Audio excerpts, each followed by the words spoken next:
Cette partie, nous allons parler de la détermination des FARDC. C'est le ministre de la Défense, Jean-Pierre Mbemba, qui est rentré de l'Indonésie après avoir passé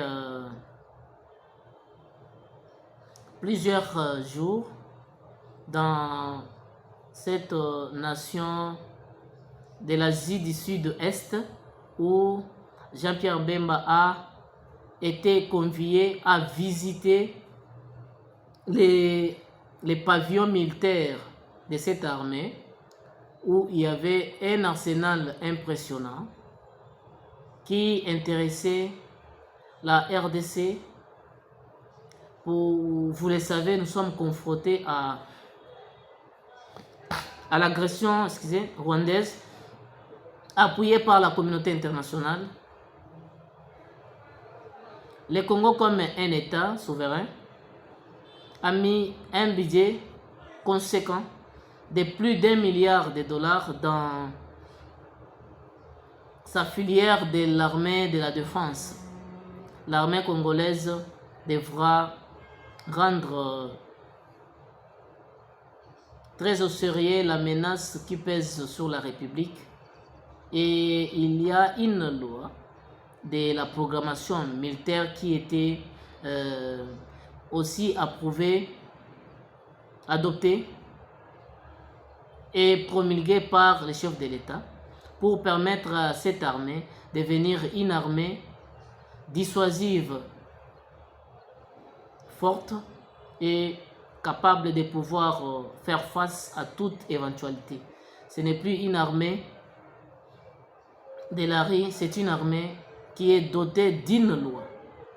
Donc, l'armée a une structure incorporée qui permettra à ce que nous puissions maintenant aller à une autre dimension. Notre armée a déjà une usine d'armement, fabrication des armes sur place ici au Congo. Ces trois choses font que notre armée devienne une armée capable de pouvoir prendre la relève de la sécurité du pays à l'absence de la MONUSCO, à l'absence de EAC, de toutes les autres structures qui sont chez nous. Donc nous refusons ici le plan macabre, la stratégie de l'ennemi qui veut nous imposer une nouvelle structure qui n'aura pas de forme, qui va amener davantage la confusion,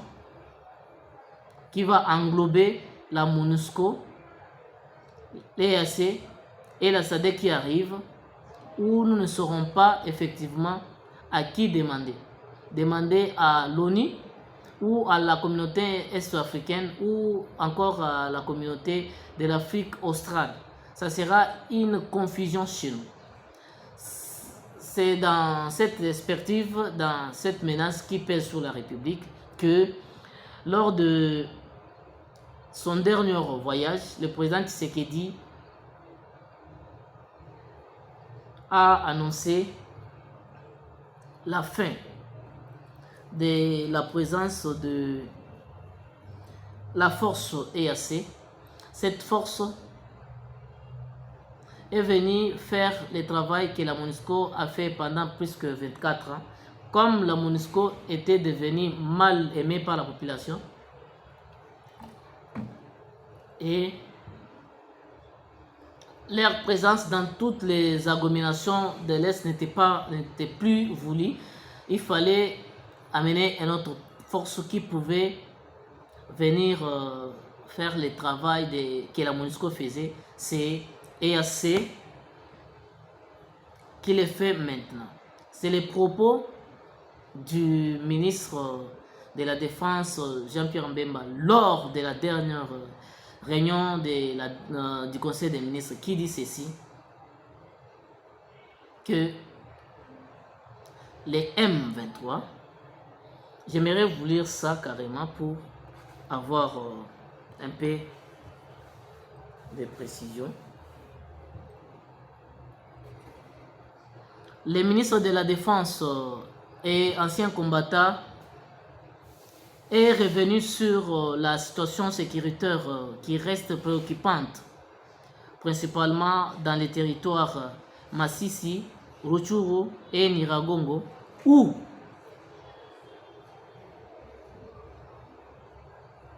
les RDF, donc l'armée, les forces de défense rwandaises, c'est ça en français, les forces de défense rwandaises, RDF en cycle, et les M23 renforcent leurs effectifs et matériels dans toutes ces trois zones en présence des forces de EAC, en prévision de la reprise des hostilités contre les FARDC. Ce n'est pas moi qui le dis, Jean-Pierre Mbemba, il le dit. Que dans les trois territoires ici, les RDF, l'armée de Kagame, est en train de renforcer ses effectifs et les équipements. Cela se fait en présence des EAC, en prévision de la reprise des hostilités contre les FARDC.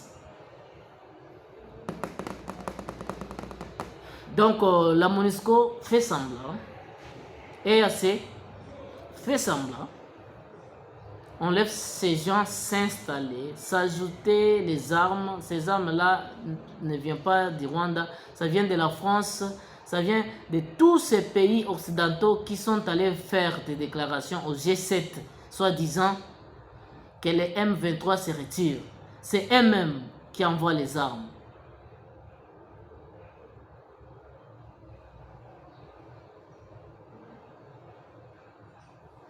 Les FARDC sont conscients. L'armée congolaise sont conscients. C'est pourquoi Jean-Pierre Mbemba était parti chercher les armes.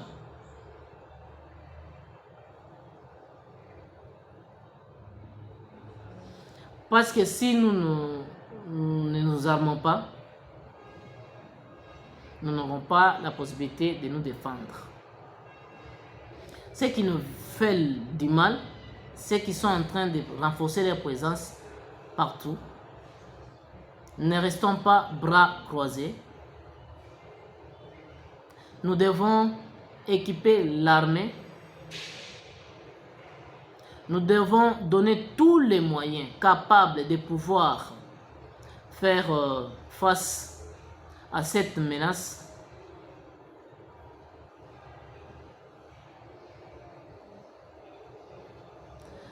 Jean-Pierre signale aussi que dans l'ouest du pays, vous avez tous ces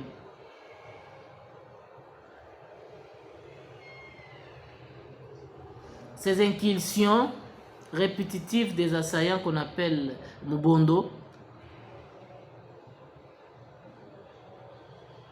Ils sont entrés dans les localités de Mekaou, dans la commune de Maluku, dans la ville de Kinshasa et dans les ponts Kwango, dans la province du Kwango. Une situation qui n'est pas aussi claire, mais que l'armée soit sur ses gardes. Le Congo ne gagnera cette guerre que si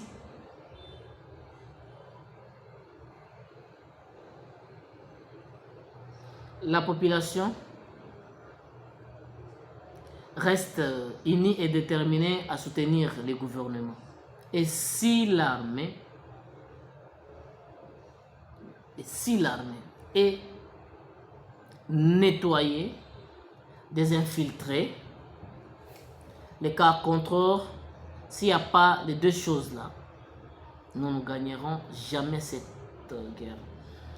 Et si toute la population parle d'une seule voix, EAC doit partir, la MONUSCO doit partir, ça c'est une chose qu'on ne peut pas laisser tomber. Si nous ne faisons pas pression, ces gens-là vont être là et nous aurons la nouvelle structure. Deuxième chose, notre armée doit être purifiée. On ne doit pas avoir honte. On ne doit pas avoir peur de faire partir des éléments nuisibles de l'armée. Si nous ne faisons pas cela, ça sera difficile pour nous. L'armée est capable. L'armée n'est pas faible, mais l'armée est infiltrée. Avec l'infiltration, nous ne pourrions rien faire. C'est comme l'infiltration, c'est comme un seau troué. Vous mettez de l'eau et ça soigne. L'eau ne va pas jamais se remplir dedans. Pourquoi? Parce qu'il y a une trahison. Le seau est troué. Les trous là, c'est la trahison. Vous mettez de l'eau, ça sort de l'autre côté. Vous avez un plan d'attaquer. Ceux qui sont avec vous appellent là-bas, ils disent ils sont en train de venir. Vous arrivez là-bas, il n'y a personne. Quand vous êtes maintenant dans un coin, ils disent ils sont telle place. Quand vous ne vous entendez pas, de plus, on vous attaque et puis on vous tue tous. C'est ça l'infiltration. Ça déstabilise, ça démotive, ça affaiblit l'armée. Tant qu'on n'aura pas enlevé ces gens, on n'ira nulle part. Tant que le peuple ne va pas soutenir le gouvernement dans des démarches, en dénonçant ce que nous faisons ici, en poussant à prendre de bonnes positions, on n'ira nulle part. Deux choses sont importantes. Parce que ça ne se cache pas. EAC est sur place, il voit les militaires rwandais venir, les armes entrer, ils ne disent rien.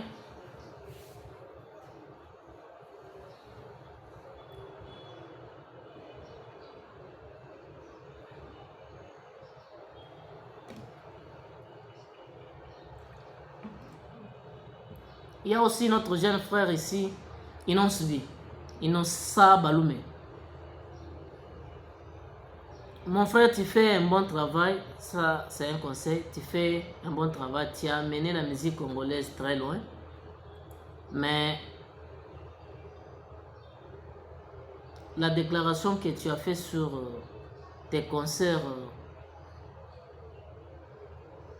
que tu as défendu les Rwandais, ça n'a pas été bien perçu par les Congolais. Regardez ce que Maître Gims avait pris comme décision. Il ne peut pas aller jouer au Rwanda. Regarde ce que Fally Ipupa a fait dernièrement. Il a dit qu'il ne peut pas jouer au Rwanda. Même Youssoufa avait décliné pour dire mes concerts jamais au Rwanda. Toi, tu es encore trop jeune. Tu es originel si c'est de ça qui est Siamasisi. C'est chez toi d'ailleurs, c'est chez toi qu'on est en train de tuer. C'est chez toi que les M23 prennent notre territoire. Évite d'énerver les concitoyens. Parce que je viens de voir la déclaration de certaines responsables de la lucha qui ont dit que tu ne seras jamais autorisé encore à jouer des concerts à Goma. Ça m'a fait très mal. Pourquoi tu es entré aussi dans la censure des Congolais? Tu fais déjà un travail, notre musique a connu beaucoup de problèmes avec le Nigeria. Vous êtes quand même les rares Congolais qui amènent la musique, la culture congolaise à l'extérieur. Si on doit aussi vous mettre en pause, si on doit aussi vous écarter, si on doit aussi... Ça m'a vraiment travaillé. Ça m'a travaillé. Je ne sais pas si je peux avoir la vidéo où Innocent est en train de parler. Il a parlé dans ce qu'il parle. Il explique, mais le contexte dans lequel il explique, mais ce n'est pas bon. Les Congolais ne peuvent pas accepter ça.